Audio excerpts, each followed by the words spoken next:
Hi, I'm Graham. I'm the editor of Blocks magazine and the author of several Lego books. I've been a Lego fan for my whole life, and I'm lucky enough now that it's become my profession.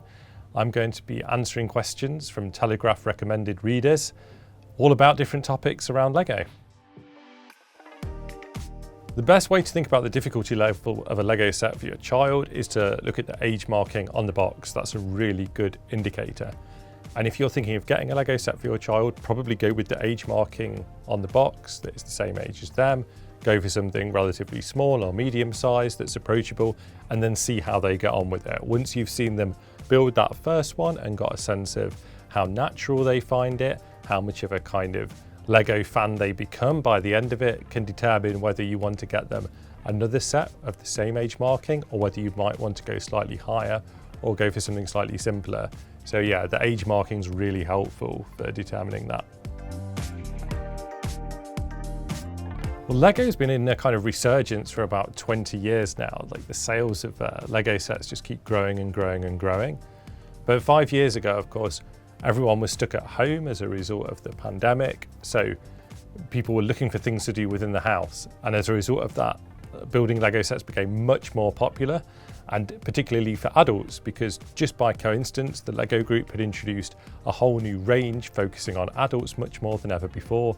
Those two things coincided, and all of a sudden people felt comfortable telling other people that as a grown-up, they were sitting at home and building Lego.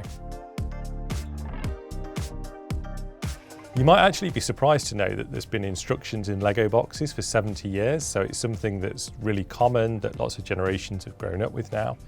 But of course, there's something really satisfying about following the steps, building a set, getting a complete model at the end of it. But there's also something really fun about just dumping that box of bricks out onto the dining room table and getting creative for a few hours.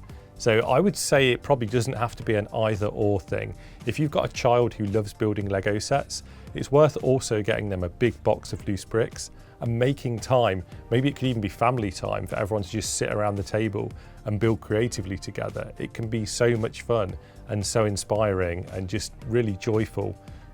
For people of all ages, it is really something that the whole family can get involved with together. You can actually still buy boxes of classic Lego bricks, so those are still available, boxes that have bricks, doors, windows, wheels in, that you can then just dump out and build creatively with. So it's really nice to make the space and time for that, just to have that imaginative, creative building.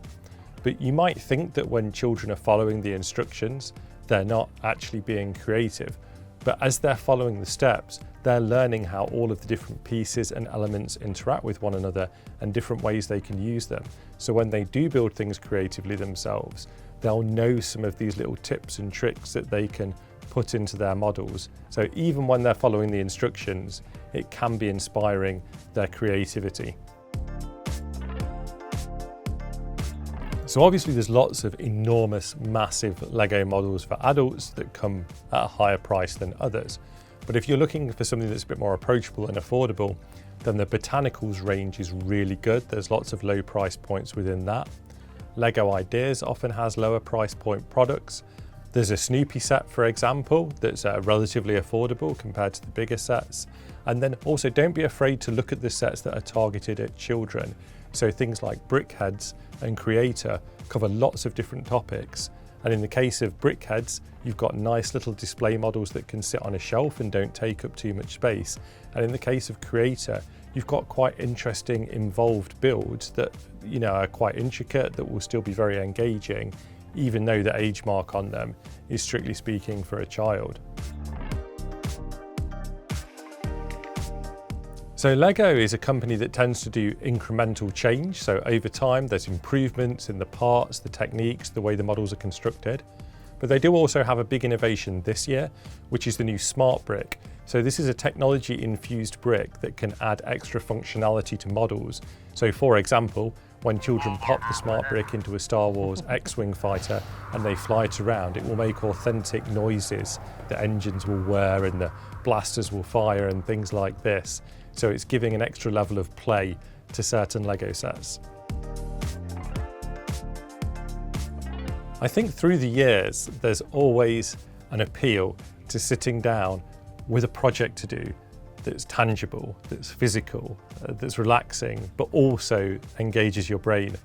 And building with Lego bricks does all of those things. You can sit down with it, you can get away from a screen for a while, and you just have the tactile, satisfying experience of hearing these bricks and pieces connect together.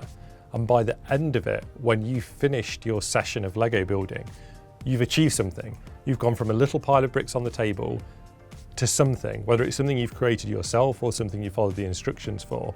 And there's something about that that you can't really replicate any other way. The interesting thing about the way that Lego sets have evolved is although they've got more intricate and more detailed and they look more like the thing they're supposed to, they've actually got easier to build because the Lego group have improved the instructions over time. So the sets that I built when I was a child, some of them would ask you to put quite a lot of pieces on in a single instructional step. And you could guarantee that you would miss one of those pieces, turn a few pages later and suddenly realise, oh no, I've missed a bit and I've got to go back and I've got to figure out where. Whereas today, the instructions are super clear. They only get you to put a few bricks on at a time. So they're actually easier to build than they ever have been before. Well, I remember just how excited I was as a kid when I got my first ever Lego Star Wars set and I got the Y-Wing versus Darth Vader's TIE Fighter. And I can vividly remember sliding the Darth Vader helmet over Anakin Skywalker's face onto that minifigure for the first time, and just how satisfying and exciting it was that my two favourite things, Lego sets and Star Wars, had combined in this way. And just building that model and having it finished, that is probably my all-time favourite Lego set. If he's 4 or 5, then it might be the time that he's ready to kind of step up from Duplo to actual Lego system building. So it might be worth trying some of the 4+ Lego sets, because those kind of balance the Duplo style and the Lego system style. The pieces are a bit larger, there's not so many small pieces. They're relatively straightforward to build, you know, each step makes it very clear what you have to do. So those are probably the ones to go with if he's at that age range. Obviously, like, not being a medical professional or anything, but from my experience, from having talked to people, you know, like there's a great charity in London called the Toy Project where they actually put specific sessions on for older people to build with Lego bricks. I've seen how beneficial it can be, that it's really good for kind of keeping the mind sharp, keeping that dexterity. The things I would say about it though is don't put pressure on yourself with it. Don't feel like you have to get some complicated Lego set and be able to complete it.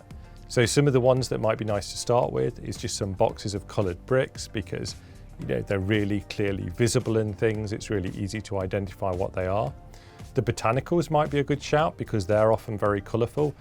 Sometimes there's some quite fiddly techniques and things in there though. But my recommendation would just be start with something small, see how you get on and work up from there. I mean, when I visited the Toy Project and spoke to some of the people there who'd been visiting these sessions, some of them had never built with Lego bricks before when they started.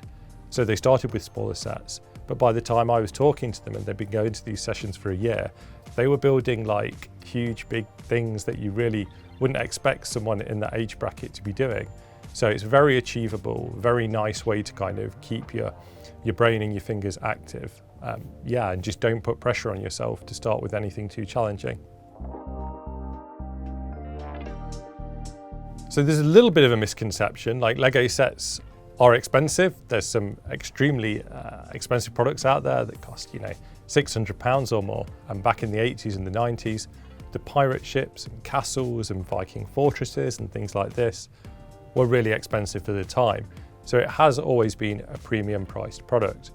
Now, part of the reason for this is that the Lego group put a lot of time and effort into designing the models. You know, they pay people to spend an awful lot of time coming up with these intricate creations and then figuring out how to deliver them as buildable models that people can do at home. The reason you don't get frustrated when you're building a Lego set is because so much time and care has gone into thinking how it goes together and then how that is presented within the instruction books. But there's no getting away from the fact that the Lego group are making bigger sets than ever before. In the 80s or 90s, you could not get a 6,000 piece Pokemon set or an enormous Millennium Falcon or some of the really massive models that are available today. So in terms of the price of Lego sets, I think the trick is not to get captured by the really, really expensive high ticket items, and to have a look at the other boxes that are further down the kind of price structure, because there are sets that are available that are more affordable. I would suggest looking in Botanicals, Creator, City, Friends, looking at some of the smaller icon sets. There's a really broad range of prices.